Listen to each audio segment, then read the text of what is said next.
হ্যাঁ মাধুরী বলো। আমি কখন থেকে তোমার জন্য ওয়েট করছি। মাধুরী এখন আমি ক্লাবে আছি, আমার একটু সুইমিং করতে ইচ্ছে করছে, বাড়ি আসতে দেরি হবে। না তুমি এক্ষুনি চলে এসো, তুমি না এলে কিন্তু আমি খাবার খাবো না। দেখো তুমি টেনশন করো না, তুমি খাবার খেয়ে শুয়ে পড়ো, আমার বাড়ি ফিরতে একটু দেরি হবে। কি ব্যাপার আকাশ, তোমার গলাটা কেমন লাগছে? কোনো প্রবলেম হয়েছে? না না, সেরকম কোনো ব্যাপার নয়।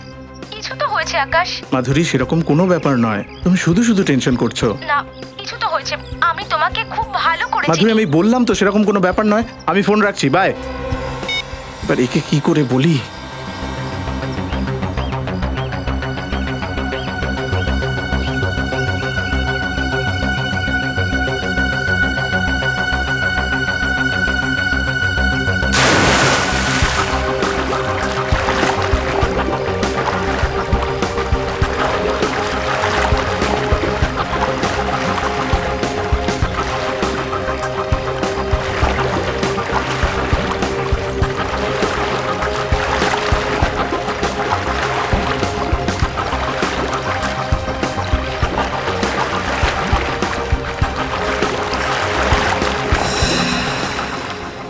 কি হচ্ছে?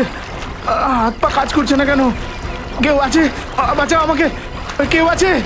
বাঁচাও আমাকে।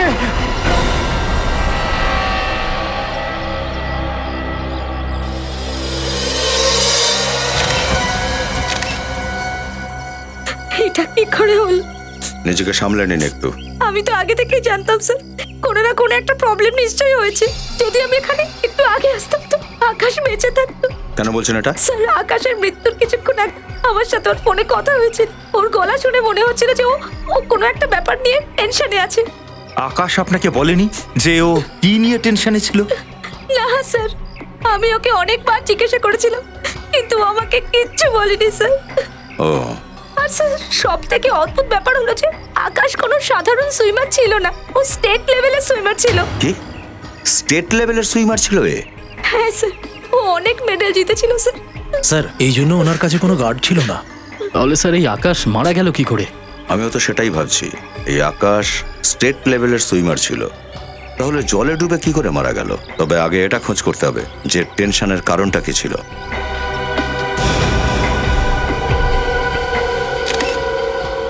মোবাইলটা কার? ওটা তো আকাশেরই ফোন। নিখিল স্যার একটু দেখো তো, দেখি এর মোবাইল থেকে কিছু জানা যায় কিনা।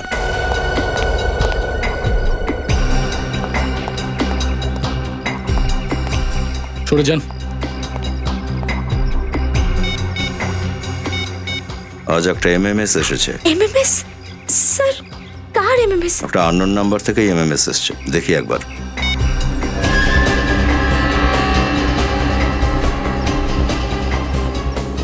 আরে স্যার এই যে লোকটা ডুবে যাচ্ছে এ তো আকাশই। হ্যাঁ স্যার আকাশের টেনশনের কারণ যদি এমএমএসই হয়ে থাকে তাহলে যখন ও এসএমএসটা পেয়েছিল তখন তো ও বেঁচে ছিল, তাহলে এমএমএসটা শুট কি করে হয়েছিল? মুখটা দেখতে তো আকাশের মতোই, কিন্তু আমার মনে হয় আকাশ নয়। এটা আকাশ নয়? তার মানে এটাই যে এই বডিটা অন্য কারোর, কিন্তু এর উপরে মুখটা আকাশেরই লাগানো হয়েছে। এটা হতে পারে?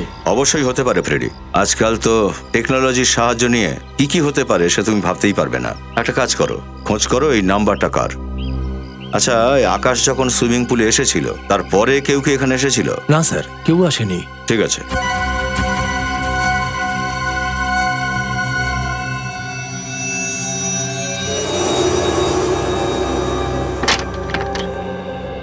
কি সারিকা, তুমি কি বলতে চাও অশোকের খুনের ব্যাপারে? আরে ভাই সারিকা নয়, এটা আমি বলবো। স্যার আমি সারিকার সাথে কথা বলছি, আপনি মাঝখানে কথা বলছেন। আমি মাঝখানে কথা বলছি এই কারণে, কারণ রিপোর্টটা আমার কাছে আছে, আমি বলবো। আচ্ছা রিপোর্ট আপনার কাছে আছে? আগে এখন বলো, তুমি রিপোর্টটা দেখতে চাও না সারিকার সঙ্গে কথা বলতে চাও? দরকার তো আমার সারিকার সঙ্গেই, রিপোর্ট আপনি বলে দিন। ঠিক আছে, সারিকাকে জিজ্ঞেস করো। আরে স্যার এক মিনিট, আপনি তো রেগে গেলেন স্যার, প্লিজ রিপোর্টটা বলে দিন। এসিপি স্যার অপেক্ষা করছেন। এই আকাশের রক্তে এলএসডি পাওয়া গেছে।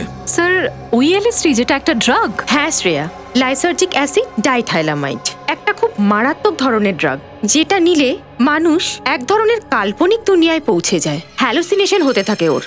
শুধু হ্যালুসিনেশনই হয় না, বরং ওর ব্লাড প্রেশারও বেড়ে যায়, ওর ব্রেনটা ব্ল্যাঙ্ক হয়ে যায়, রোজ নামচা, ডেইলি রুটিনও ঠিক মতো মেনটেন করতে পারে না।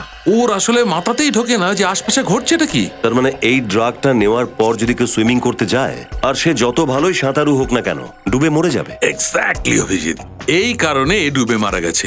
এর রক্তে আমরা অনেক বেশি মাত্রায় এলএসডি পেয়েছি। আশ্চর্য, এত বেশি মাত্রায় এলএসডি নেওয়ার পরে এই আকাশ সাঁতার কাটতে গেল কেন?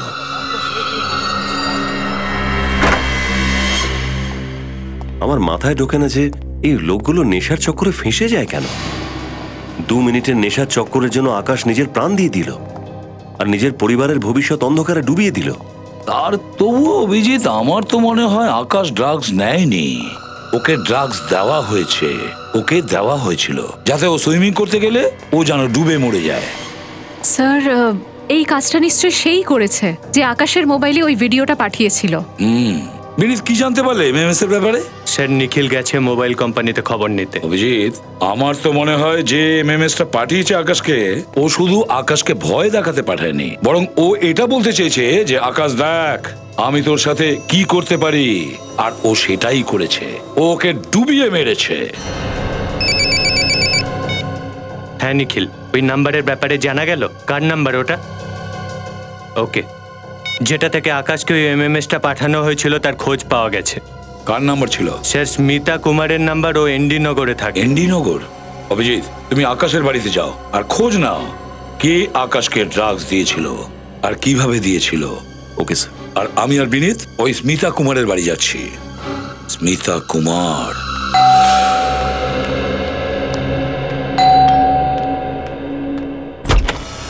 স্যার, আপনারা?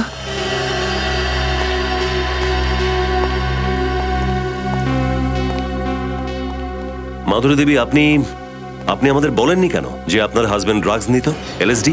আকাশ ড্রাগস নিত? আপনি এমন ভাবে চমকে উঠলেন যে আপনি এই ব্যাপারে কিছুই জানেন না। এটা আপনি কি বলছেন স্যার? আকাশ তো সিগারেট, মদ এই সব কিছু থেকে দূরে থাকতো, আর আপনারা বলছেন যে আকাশ ড্রাগস নিত? সচিন, পঙ্কজ, বাড়িটা চেক করো। দেখুন স্যার। দেখুন, আমরা শুধু সেটাই বলছি যেটা ফরেনসিক রিপোর্ট থেকে জানা গেছে। এলএসডির জন্যই আপনার স্বামী জলে ডুবে মারা গেছে। না হলে এত এক্সপার্ট সুইমার ছিল আপনার হাজবেন্ড, বিনা কারণে তো সুইমিং পুলে ডুবে যাবে না।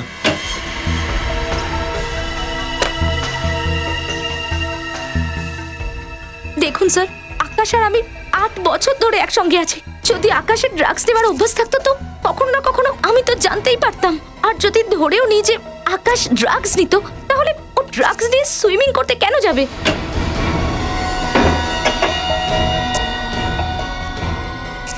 তাহলে আপনি এটাই বলতে চাইছেন যে কোনো অন্য লোক আকাশকে ড্রাগ দিয়েছিল, হয়তো খাবার দাবারের জিনিসের সাথে মিশিয়ে, লুকিয়ে। এটা হতে পারে স্যার।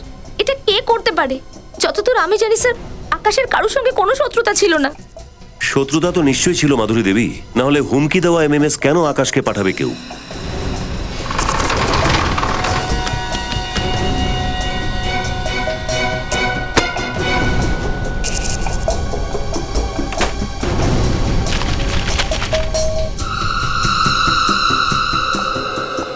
স্যার।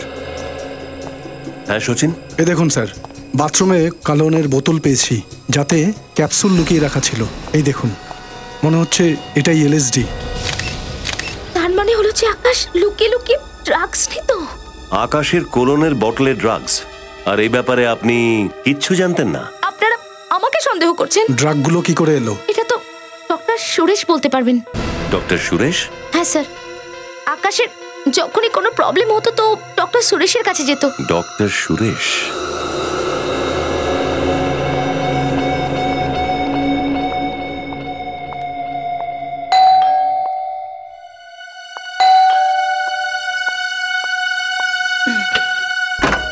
হ্যাঁ বলুন। আরে দেখুন, আপনি যদি ইন্স্যুরেন্স থেকে আসেন তাহলে আমি বলছি যে আমি ইন্স্যুরেন্স করিয়ে নিয়েছি। হ্যাঁ হ্যাঁ, আপনি তো আপনার জীবনের ইন্স্যুরেন্স করিয়েছেন। তাদের কি হবে যাদের জীবন নিয়েছেন? তাদের ইন্স্যুরেন্স কি হলো? এসব কি বলছেন আপনি? বলছি না, জিজ্ঞাসাবাদ করতে চাইছি। আমরা সিআইডি থেকে এসেছি। সিআইডি? আগে হ্যাঁ, সিআইডি। একটা কথা বলুন, যে আপনি কোনো আকাশ নামে ছেলেকে নিজের মোবাইল থেকে এমএমএস পাঠিয়েছিলেন? এমএমএস? আগে হ্যাঁ, এমএমএস, যেখানে আকাশ জলে ডুবে যাচ্ছে এরকম ছবি আছে, সেই এমএমএস পাঠিয়েছিলেন? আমি কোনো আকাশ নামের লোককে কোনো এমএমএস পাঠাইনি। তাহলে 1029029005 মোবাইল নাম্বারটা আপনারই তো? হ্যাঁ, এই মোবাইল নাম্বারটা আমারই। কিন্তু আমি আপনাকে একটা কথা বলি যে এই ফোনটা কালই চুরি হয়ে গেছে। ফোন চুরি হয়ে গেছে এনার, অজুহাতটা ভালো। স্যার, এটা কোনো অজুহাত নয়।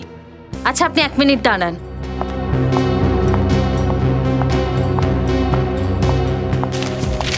এই দেখুন স্যার, আমি আমার ফোনে চুরি হওয়ার জন্য রিপোর্টও লিখিয়েছি। কোথায় চুরি হয়েছিল আপনার মোবাইল? স্যার, ওই আকাঙ্ক্ষা মলের পার্কিং লটে। যখন আপনার ফোন চুরি হয়ে গেছিল তখন আপনি মোবাইল কোম্পানিকে বলে সিমটা ব্লক করে দেননি কেন? আমি ওনাদেরকে সিম ব্লক করার জন্য বলেছিলাম, কিন্তু কেন জানি না এত সময় লাগালো। তাই তো, কোম্পানি এত সময় নিলে ইনি কি করবেন? যাই হোক, বলুন আপনার এই মোবাইলটা চুরি হলো কিভাবে? আমরাও তো একটু শুনি। স্যার, আমি আকাঙ্ক্ষা মলের পার্কিং লটে ফোনে কথা বলছিলাম, তখনই একটা লোক পেছন থেকে বাইকে এসে আমার মোবাইলটা চুরি করে নিল। হঠাৎ করে মোটরসাইকেলে আসে আর আপনার মোবাইলটা নিয়ে চলে যায়। তাহলে কিছু না কিছু তো নিশ্চয়ই মনে আছে। ওই লোকটা দেখতে কেমন ছিল, মোটরসাইকেলের নাম্বার, বা কি ধরনের মোটরসাইকেল ছিল, বা বিশেষ কোনো কথা যেটা মনে আছে? স্যার, আমার শুধু এটুকুই মনে আছে, লাল রঙের একটা স্নোডিল বাইক ছিল, আর ওর বাইকের ট্যাঙ্কের ওপর জ্বলন্ত স্কেলিটনের একটা স্টিকার ছিল। আকাঙ্ক্ষা মলের পার্কিং লট, লাল রঙের স্নোডিল বাইক, আর তার ট্যাঙ্কির উপর জ্বলন্ত স্কেলিটনের স্টিকার। ডক্টর সুরেশ? আগে হ্যাঁ, বলুন। আমরা সিআইডি থেকে আসছি। কিন্তু সিআইডিদের আমার ক্লিনিকে কিসের প্রয়োজন? আকাশ আপনারই পেশেন্ট ছিল? আকাশ ওই সুইমার? আগে হ্যাঁ, ওই সুইমার, ওর মৃত্যু হয়েছে। আকাশ মারা গেছে? কিন্তু কিভাবে? জলে ডুবে। স্যার, আকাশ তো খুব ভালো সুইমার ছিল, ওর কাছে অনেক সুইমিং এর মেডেল আছে, তাহলে ওর জলে ডুবে মৃত্যু কি করে হতে পারে? ওটা এই জন্য যে যখন ও ডুবে যাচ্ছিল তখন ও এলএসডি নেশার কবলে ছিল। আকাশ আর নেশা? আমার তো বিশ্বাসই হচ্ছে না। যদি আকাশ নেশারু হতো তাহলে ও রুটিন টেস্টে, মানে ইউরিন টেস্ট, ব্লাড টেস্টের মাধ্যমে ওটা পাওয়া যেত। আকাশ কখনো কোনো রকমে কোনোদিন নেশা করেনি। আচ্ছা, আকাশের বাড়ি থেকে আমরা এই ক্যাপসুলগুলো পেয়েছি। এই ক্যাপসুলগুলো তো আমি ওকে দিয়েছিলাম। আপনি? তো এই ক্যাপসুলগুলো এলএসডি নয়? কিন্তু 1 মিনিট, এগুলো ঠিক সেই রকমই ক্যাপসুল যেগুলো আমি আকাশকে দিয়েছিলাম। মানে এগুলো এলএসডি ক্যাপসুল? এগুলো এলএসডি ক্যাপসুল। কিন্তু আপনি আকাশকে কেন ক্যাপসুল দিয়েছিলেন? কি অসুখ হয়েছিল ওর? আকাশের বাইপোলার ডিসঅর্ডার ছিল। বাইপোলার ডিসঅর্ডার ছিল আকাশের? হ্যাঁ, আপনাদের নিশ্চয়ই জানা আছে যে এই ধরনের পেশেন্টদের ভীষণই মুড সুইং হয়। মুড সুইং মানে হঠাৎ করে ওরা হাসতে শুরু করে দেয়, আবার হঠাৎ করে কাঁদতে শুরু করে দেয়। হ্যাঁ, অনেকটা সেরকমই। যখন মন খারাপ হয় তখন ডিপ্রেশনে চলে যায়, আর যখন খুশি হয় তখন ওকে থামানো যায় না, অকারণেই হাসতে থাকতো। তাই আকাশের মুডকে কন্ট্রোলে রাখার জন্য আমরা ওকে মুড স্টেবিলাইজারের ক্যাপসুল দিয়েছি।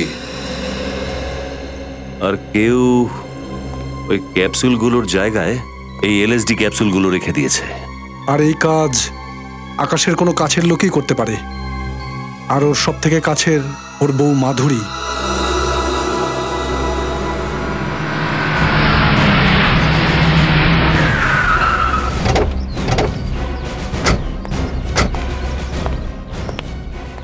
আমরা একটা বাইকের ব্যাপারে জানতে এসেছি। জিজ্ঞাসাবাদ করতে চাইছেন? স্যার, এটা কোনো জিজ্ঞাসাবাদের কেন্দ্র তো নয়। স্যার, আমার কাছে ফালতু টাইম নেই, টাইম পাস করতে হলে অন্য কোথাও যান।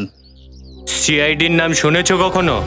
মাফ করে দেবেন স্যার, ভুল হয়ে গেছে। তাহলে বলো, কালকে দুপুর 1টার সময় একটা লোক এসেছিল বাইকে করে, ও একজন মহিলার মোবাইল চুরি করেছিল, আর তারপরে ও পালিয়ে গেছে। কিছু মনে পড়ছে? লাল কালারের একটা বাইক ছিল, আর ওর ট্যাঙ্কির উপর একটা জ্বলন্ত স্কেলিটন স্টিকার মারা ছিল।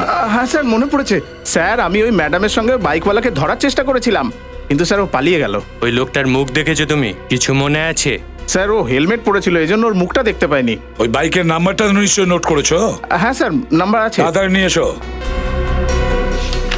কালকে দুপুর 1টার সময়। স্যার, এই যে ATZ BT 0197। ATZ BT 0197। আরটিওতে phone করে বলো যেখানে ওই বাইকটা দেখা যাবে বা পাওয়া যাবে তখনই যেন আমাদের ইনফর্ম করে। স্যার আপনারা এর আগেও তো বাড়িতে তল্লাশি করেছেন, তাহলে আবার কেন করছেন? মাধুরী দেবী, আপনি কি জানতেন যে আকাশের বাইপোলার ডিসঅর্ডার ছিল? আকাশের বাইপোলার ডিসঅর্ডার ছিল? আগে হ্যাঁ, ডক্টর সুরেশ আমাদেরকে সবকিছু বলে দিয়েছেন। কিন্তু স্যার, যদি আকাশের বাইপোলার ডিসঅর্ডার থাকতো তো ও আমাকে কিছু বলেনি কেন? আমার থেকে লুকিয়েছিল কেন? আমার পিছন পিছনই থাকবে নাকি? যাও ওখানে যাও। আশ্চর্য তো আমরা হচ্ছি যে আপনি কেন এটা জানতেন না। কোন স্বামী কোন স্ত্রীকে এত বড় অসুখের কথা কেন বলবে না? এটা কি করে হতে পারে যে এত বড় অসুখের ব্যাপারে আপনি কিচ্ছু জানতেন না? স্যার আমার তো কিচ্ছু মাথায় ঢুকছে না স্যার। আপনাদের কি এখনো এটাই মনে হচ্ছে যে এইসব কিছু আমি করেছি? একটা কাজ করো, বাইরে গিয়ে আমার জন্য চা করে নিয়ে এসো, সঙ্গে বিস্কুট নিয়ে এসো, আমার খুব খিদে পেয়েছে। দেখুন মাধুরী দেবী, আকাশ তার কোলনের বটলে বাইপোলার ডিসঅর্ডারের ওষুধ রাখতো। সেই ওষুধ কেউ বদলে দিয়ে সেখানে এলএসডি ক্যাপসুল রেখে দেয়, যে কারণে ওর মৃত্যু হয়। ওষুধ বদলানোর কাজটা কোনো নিজের লোকই করতে পারে। এটা আপনি কি বলছেন স্যার? আমি ঠিক বলছি। এসো ভিতরে ঢুকে যাও, ঢুকে যাও ভিতরে, পিছনে সরো।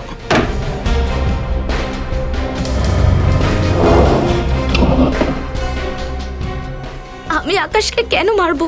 আমি তো ওকে খুব ভালোবাসতাম স্যার।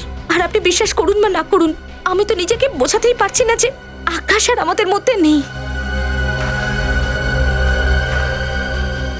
স্যার, স্যার তাড়াতাড়ি এখানে আসুন।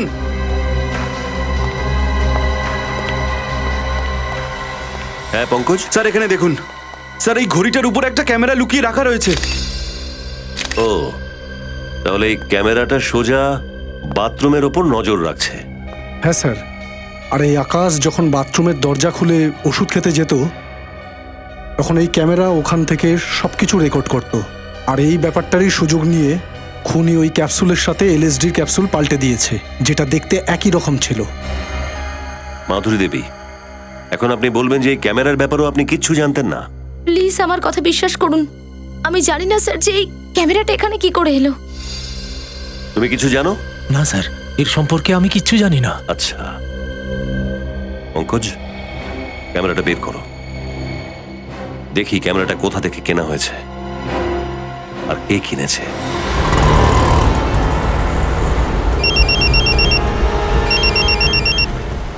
হ্যাঁ বলুন, বাইক পাওয়া গেছে? কোথায়? টিপলিয়া বাজার। ঠিক আছে আমরা আসছি, কিন্তু আমরা আপনাকে চিনবো কি করে?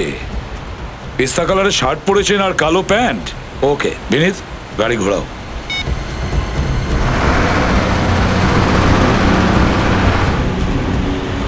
টিপলিয়া বাজার আশেপাশেই কোথাও হবে। স্যার এটাই ত্রিপলিয়া বাজার। খেয়াল রাখো একটু, পেস্তা কালারের শার্ট আর কালো প্যান্ট, ওর নাম নিশান। আচ্ছা ও নয় তো? ওই যে দেখো সামনে গিয়ে ইউটার্ন করো।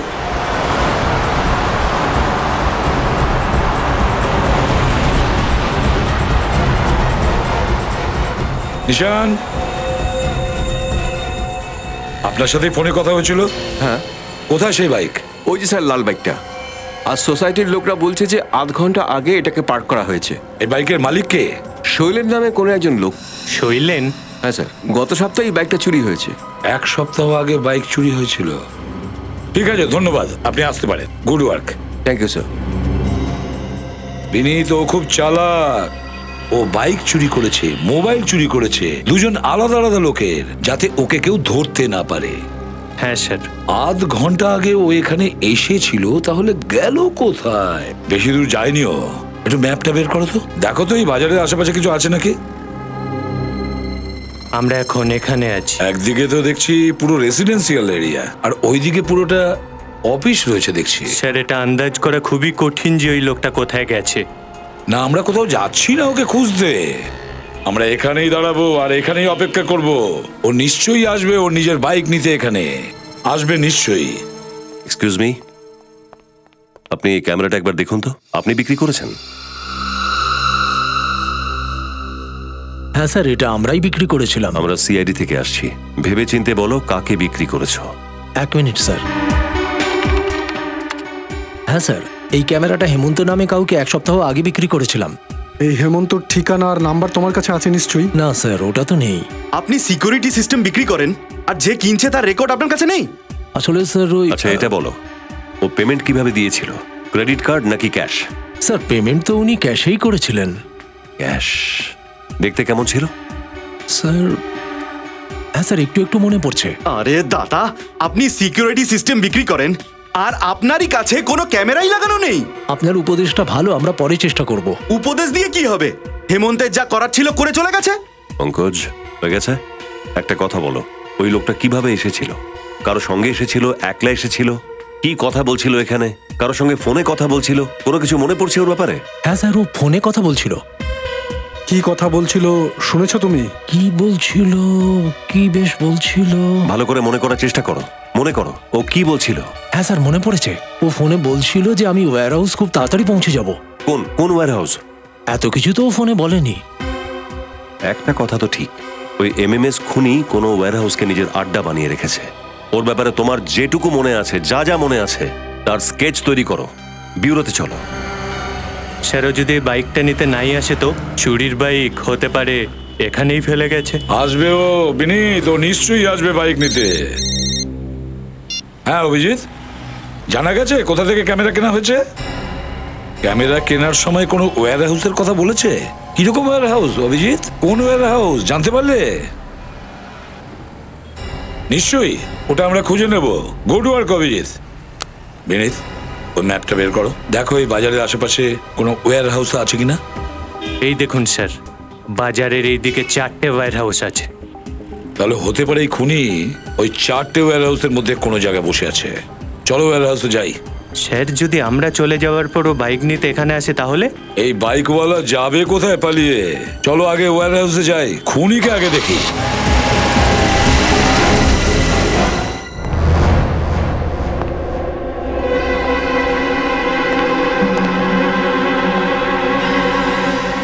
আগের জায়গাগুলোতে কোনো গন্ডগোলই ছিল না, কেন জানি না আমার মনে হচ্ছে খুনি এখানেই লুকিয়ে আছে। সাবধানে থাকবে।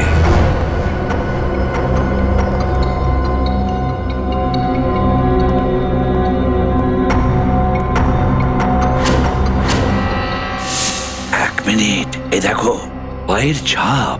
স্যার এই ছাপ দেখে তো মনে হচ্ছে এই ছাপটা তাজা আছে। কেউ কিছুক্ষণ আগেই এসেছিল। মনে হচ্ছে খুনি এখানেই কোথাও আছে।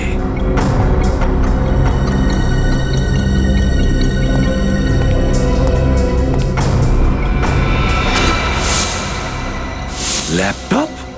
আর এখানে কেউই নেই, পালিয়ে যায়নি তো? ল্যাপটপটা খোলো, দেখো কি আছে ল্যাপটপে।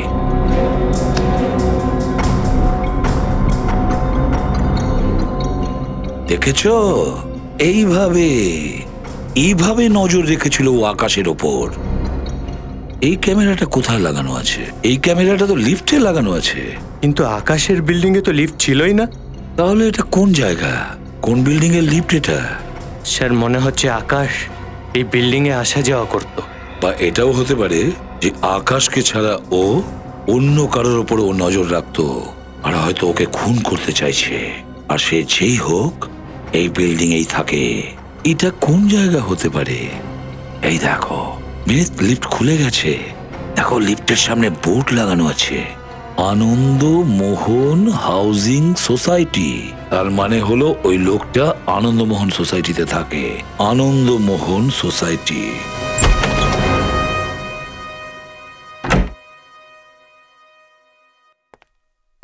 হাই।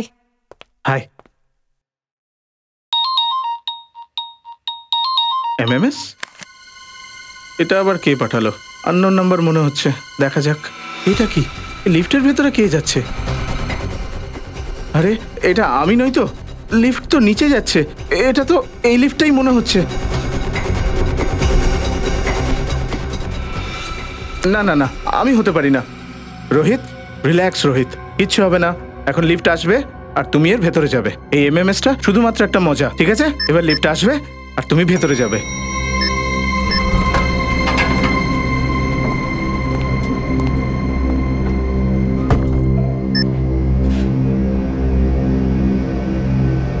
আমি তো শুধু শুধুই ভয় পাচ্ছিলাম, কিছুই হলো না। এটা কি হচ্ছে? বাঁচাও! এটা তো সেই রকমই হচ্ছে, ওই এমএমএস এ যা দেখাচ্ছিল। কেউ বাঁচাও, বাঁচাও, কেউ আছে? লিফট খোলো, আরে কেউ আছে? বাঁচাও, লিফট খোলো, বাঁচাও, কেউ আছো? বাঁচাও!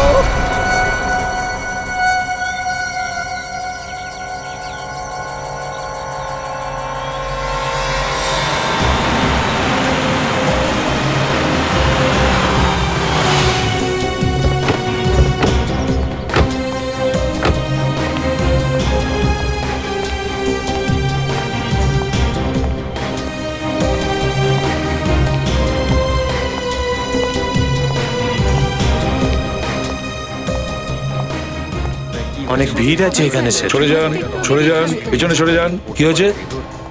মাই গড, এটা কিভাবে হলো? স্যার বলতে পারবো না, হঠাৎ করে লিফটটা নিচে পড়ে গেল আর বেচারা মারা গেল। হঠাৎ করে লিফটটা নিচে পড়ে যায়? Yes sir. আর এই লোকটা লিফটের ভেতরেই ছিল আর মারা গেছে? হ্যাঁ স্যার। কিছু তো একটা গোলমাল আছে বিনীত, কিছু গোলমাল আছে। এক কাজ করো, পুরো মেশিনটা, কেবল টেবিল সমস্ত চেক করো, ভালো করে চেক করো, দেখো কেউ কিছু করে রেখেছে কিনা। একটা কথা বলো, কেউ তোমরা লাশের গায়ে হাত দাওনি তো?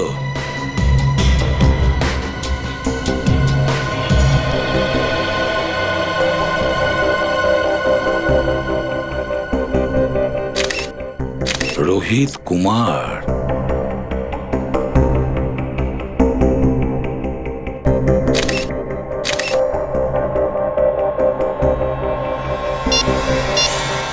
মাই গড, একই রকম হুমকি দেওয়া এমএমএস যেরকম আকাশকে পাঠিয়েছিল।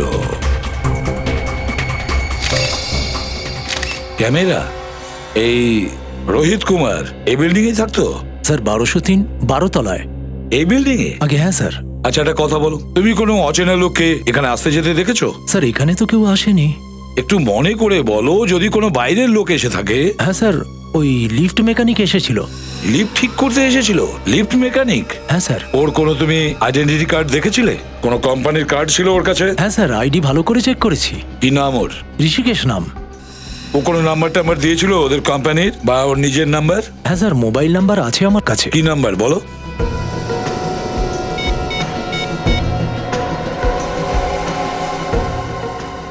ড্যাম ইট, ফোন ধরছেই না। নিশ্চয়ই কোনো ভুল নাম্বার দিয়েছে। স্যার। হ্যাঁ স্যার, এই লিফট এমনি এমনি নিচে নামেনি, এটাকে নামানো হয়েছে। এটাই সন্দেহ করছিলাম আমি। লিফট মেকানিক সেজে এখানে এসেছিল।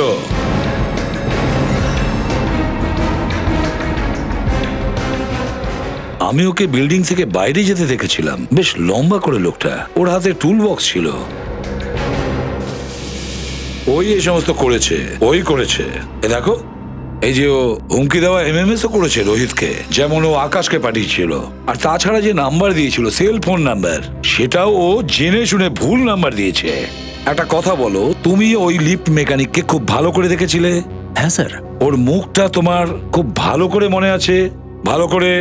হ্যাঁ স্যার। আচ্ছা, তুমি ওর ফটো বানাতে, ওর স্কেচ করাতে আমাদের সাহায্য করবে? হ্যাঁ স্যার। গুড।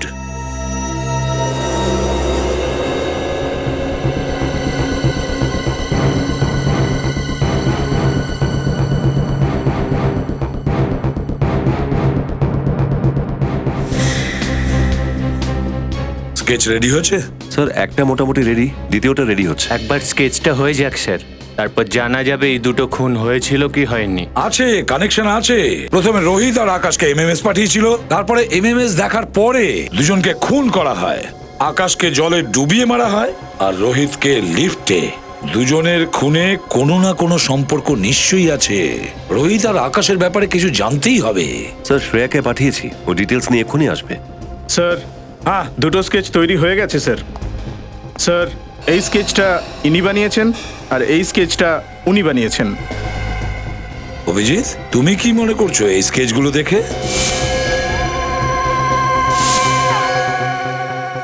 স্যার, খুঁটিয়ে দেখার ব্যাপার তো বটেই স্যার। আচ্ছা, এর এই চশমা আর দাড়ি গোঁপটা মোছা তো? হ্যাঁ স্যার।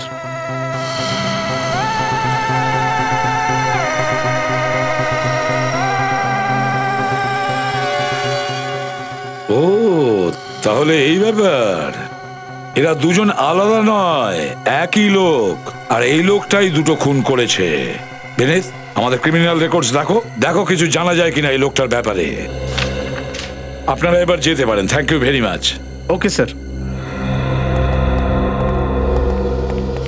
স্যার হ্যাঁ স্যার, আকাশ আর রোহিতের মধ্যে কি কানেকশন আছে সেটা জানতে পেরেছি। আচ্ছা, কি?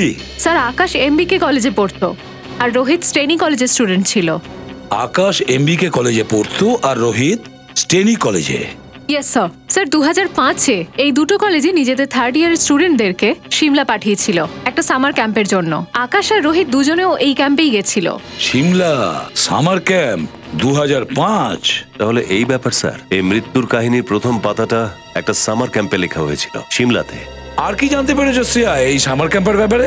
স্যার, আমি এমবিকে কলেজের প্রিন্সিপালের সাথে কথা বলার জন্য 3টের অ্যাপয়েন্টমেন্ট নিয়েছি। স্যার, ওই কলেজেরই আরেক প্রফেসর ওই সামার ক্যাম্পে গেছিলেন, উনিও আজকের এই মিটিংয়ে ওখানে থাকবেন। Very good work Shreya, very good. Sir, হ্যাঁ স্যার পাওয়া গেছে। স্যারের নাম রাজা। এর আগে অনেকগুলো অন্যায় করেছে, অনেকবার জেলেও গেছে। রাজা, খবর নিতে হবে এই রাজার মহল কোথায় তৈরি হয়েছে, আর এমবিকে কলেজ থেকেও জানা যাবে কি হয়েছিল ওই সামার ক্যাম্পে। নমস্কার স্যার। আসুন আসুন, আমি আপনাদের জন্যই অপেক্ষা করছিলাম। ইনি হচ্ছেন এখানকার প্রফেসর, ইনিই বলতে পারবেন। নমস্কার স্যার। নমস্কার। তো আপনি এই বাচ্চাদের 2005-এ সিমলাতে সামার ক্যাম্পে নিয়ে গিয়েছিলেন? হ্যাঁ। ওকে প্রফেসর, এই ফটো দুটো দেখুন। এই দুজনকে আপনি চেনেন? হ্যাঁ, একে আমি ভালো করেই চিনি। এ হচ্ছে আকাশ আর এ মনে হয় রোহিত। আরে বাহ, আপনার মেমোরি তো খুব ভালো দেখছি। 8 বছর পরেও আপনি এদের নামে চিনতে পারলেন? আসলে সকলের নাম তো সেরকম ভাবে মনে নেই, কিন্তু এই 4 জনের নাম আমার খুব ভালো মনে আছে। 4? কিন্তু আমরা তো আপনাকে দুটো ফটোই দেখিয়েছি। এই দুটো ছেলের সাথে আরো দুটো ছেলে ছিল ওই সিমলার সামার ক্যাম্পে। কি বেশ নাম ছিল, ইয়েস, বিশাল আর আমান। বিশাল আর আমান? হ্যাঁ, আমান ওই সামার ক্যাম্পে ড্রাগস নিতে গিয়ে ধরা পড়েছিল। আমান ড্রাগস নিত? আর ধরা পড়ার পরও আকাশ, বিশাল আর রোহিতের উপর অভিযোগ এনেছিল যে ওই 3 জন ওকে ফাঁসিয়েছে। আচ্ছা, তারপর কি হলো? তারপর কি ঝামেলা, আমানের অভিযোগ মিথ্যে প্রমাণিত হয় আর ওর কলেজ কর্তৃপক্ষ ওকে তাড়িয়ে দেয়। ও, তাহলে এটাই চক্কর। মনে হয় এই আমান 8 বছর পর ঘুম থেকে উঠেছে বদলা নেওয়ার জন্য, আর এই রাজার সাথে হাত মিলিয়ে খুনগুলো করছে।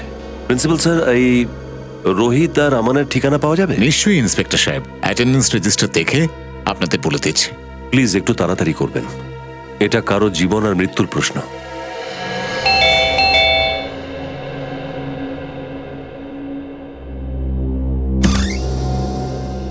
হ্যাঁ বলুন, কার সাথে দেখা করতে চান? আমান আছে বাড়িতে? আপনারা আমানের সঙ্গে দেখা করতে চান? আগে হ্যাঁ, আমরা আমানের বন্ধু। আপনারা মিথ্যে বলছেন। 8 বছর হয়ে গেল, আমানের কোনো বন্ধু নেই। কি বলতে চাইছেন? আসুন, আসুন আমার সঙ্গে। এদিকে আসুন।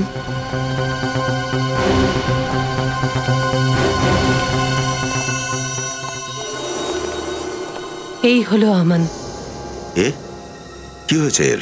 আগে আপনারা বলুন, আপনারা কারা আর এখানে কেন এসেছেন? দেখুন, আমরা সিআইডি থেকে আসছি। একটা কেসের ইনভেস্টিগেশনে আমরা এখানে এসেছি। CID case? কি বলছেন আপনারা? আমি তো কিছুই বুঝতে পারছি না। আর এসবের সাথে আমানের কি সম্পর্ক? 8 বছর আগে ও যে সামার ক্যাম্পে সিমলা গিয়েছিল, ওই ক্যাম্পেই আকাশ আর রোহিত বলে দুটো ছেলে ছিল।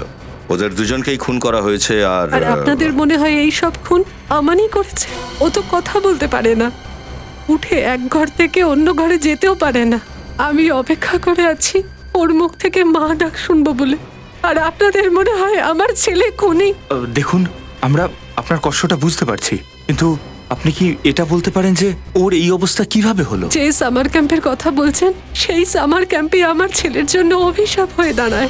ড্রাগসের মিথ্যা অভিযোগ দিয়ে ওকে কলেজ থেকে বের করে দেওয়া হয়। তারপর আর কোনো কলেজ ওকে ভর্তি নেয়নি।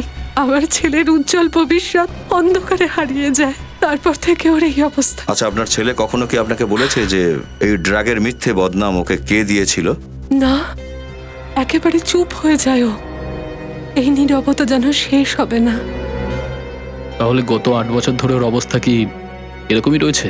মাঝে ওর অবস্থা একটু ভালো হয়েছিল, কিন্তু গত বছর ওর বাবা চলে যান। তখন থেকে আবার এই অবস্থা হলো ওর। আপনি চিন্তা করবেন না মাসিমা, আমানের জন্য আমি প্রার্থনা করব।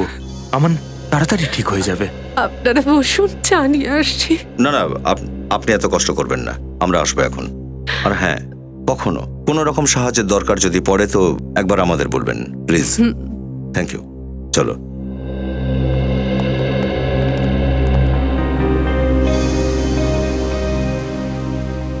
স্যার, আমানের নিজের এই অবস্থাই নেই যে ও কাউকে খুন করতে পারে। তার মানে নিশ্চয়ই এমন কেউ আছে যে আমানের এই অবস্থার প্রতিশোধ নিতে চায়। হ্যাঁ ফ্রেডি, নিশ্চয়ই আকাশ, রোহিত আর বিশাল আমানকে ফাঁসিয়েছিল। মানে খুনির পরের শিকার অবশ্যই বিশাল। পঙ্কজ, বেল বাজাও। বাজাও।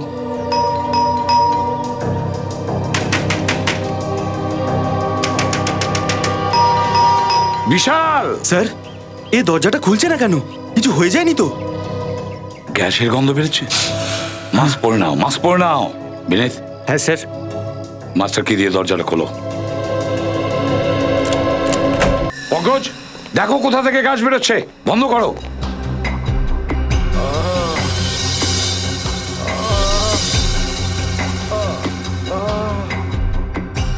বিনীত, কারোর গোঙানির শব্দ পাচ্ছি, মনে হয় ওদিক থেকে।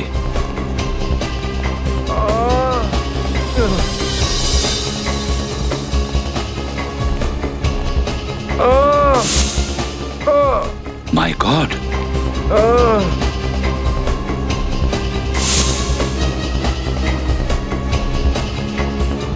তুমি বিশাল না? স্যার বিশাল। বিশাল? বিশাল কি হয়েছে? স্যার, ওকে বাঁচান স্যার।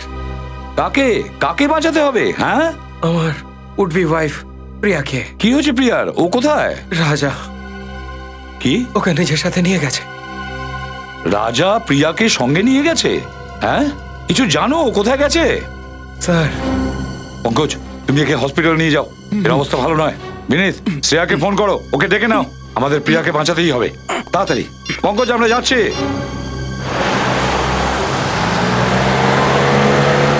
ও দেখো, ওখানে কেউ আছে।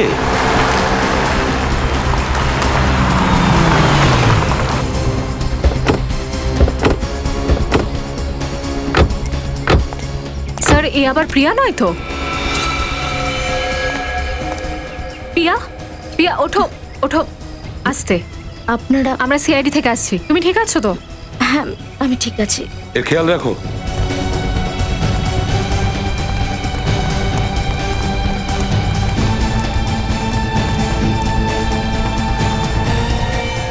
দেখো এ বেঁচে আছে কিনা। স্যার, এটা তো রাজা। রাজা? এ তো মরে গেছে স্যার। একটা কথা কিছুতেই বুঝতে পারছি না, গাড়ি এখানে ক্র্যাশ হয়েছে, রাজা এখানে মরে পড়ে রয়েছে, আর প্রিয়া ওখানে। এসব হলো কিভাবে? কেন যে আমার মনে হচ্ছে সমস্ত সত্যিগুলো আমার সামনে আসছে না। কিছু একটা গোলমাল আছে, গাড়িটাকে খুব ভালো করে চেক করতে হবে। দেখো তো একটু। তুমি উঠতে পারবে? সাবধানে দেখো গাড়িতে কোনো প্রবলেম আছে কিনা, ভালো করে দেখো।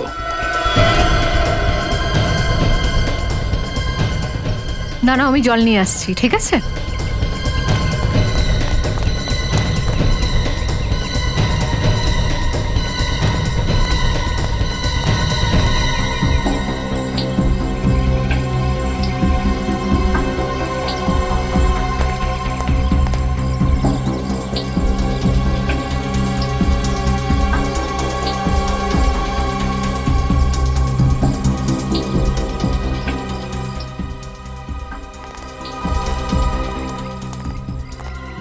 প্রিয়া, এখন কেমন আছো? আমি একদম ঠিক আছি স্যার। আপনারা আমার প্রাণ বাঁচিয়েছেন, আমি সারা জীবন আপনাদের কাছে কৃতজ্ঞ থাকবো। আরে না না না, এসব হলো কিভাবে? হ্যাঁ, আমি আর বিশাল বাড়িতে টিভি দেখছিলাম, তখন হঠাৎ করেই বেল বাজলো। আমি দরজা খুললাম তো লোকটা জোর করেই ঘরের ভেতর ঢুকে এলো আর বিশালকে মারতে লাগলো, বলতে লাগলো যে কোনো পুরনো পাপের ফল বিশালকে ভোগ করতেই হবে। তারপরে কি হলো? তারপর বিশালকে আধমরা করে কিচেনের দিকে চলে গেল গ্যাস অন করার জন্য। তারপর জোর করে আমাকে সঙ্গে নিয়ে গেল, বলছিল যে আমার সাথে কি করা উচিত সেই ডিসিশনটা বসই নেবেন। কি বললে? বস? মানে রাজার কোনো বস আছে? হ্যাঁ স্যার। আমি খুব চিৎকার করলাম কান্নাকাটি করলাম, নিজেকে বাঁচাবার খুব চেষ্টা করলাম স্যার, কিন্তু ও জোর করে আমাকে ধরে নিয়ে এলো। কিন্তু একটা কথা কিছুতেই বুঝতে পারছি না প্রিয়া, এই অ্যাক্সিডেন্টটা হলো কিভাবে? আমিও হার মানিনি স্যার। ও ড্রাইভারের সিটে বসেছিল, আমি স্টিয়ারিংটাকে একটা বড় পাথরের দিকে ঘুরিয়ে দিই আর তারপর গাড়ি থেকে লাফ মারি। গাড়িটা পাথরে গিয়ে ধাক্কা মারে আর তখনই হয়তো ওর মৃত্যু হয়। তার মানে রাজা ড্রাইভিং সিটে বসেছিল, তারপরে প্রিয়া স্টিয়ারিংটা এইভাবে ঘুরিয়ে দিয়েছে আর গাড়িটাকে ক্র্যাশ করেছে। স্যার রাজা তো মরে গেছে, কিন্তু ওর বসের কাছে আমরা কিভাবে পৌঁছবো? বস তো পেয়ে গেছি বিনীত, বস তো সামনেই আছে। বস সামনেই আছে মানে? মানে বস সামনে আছে, আমাদের সামনে। বিনীত স্যার, এই দুটো সিট দেখো। এই সিটটা তো অনেকটাই এগোনো। হ্যাঁ, ড্রাইভারের সিটটা অনেক সামনে, এটার মানে বুঝতে পারলে? বিনীত, এই রাজা কম করে 6.25 ফিট লম্বা হবে, ও ড্রাইভিং সিট এতটা সামনে এগিয়ে ও ড্রাইভিং সিটে বসতে পারে? ড্রাইভিং কি করতে পারে? হ্যাঁ সেটা তো বটেই স্যার। বুঝেছো? বুঝতে পেরেছি স্যার। আপনারা আমার দিকে আঙুল তুলছেন কেন? আমি শুধু শুধু বিশালের উপর কেন হামলা করাবো? বলছি রাজাকে দিয়ে আকাশ আর রোহিতকে খুন করিয়েছো, কিন্তু বিশাল বেঁচে গেছে, আর সেই জন্য তুমি রাজাকেও মেরে ফেললে যাতে কেউ তোমাকে ধরতে না পারে। কে? কোথায় পালাচ্ছ? সবাইকে এমএমএস পাঠানোর খুব শখ না তোমার? এই নাও তোমার উপহার।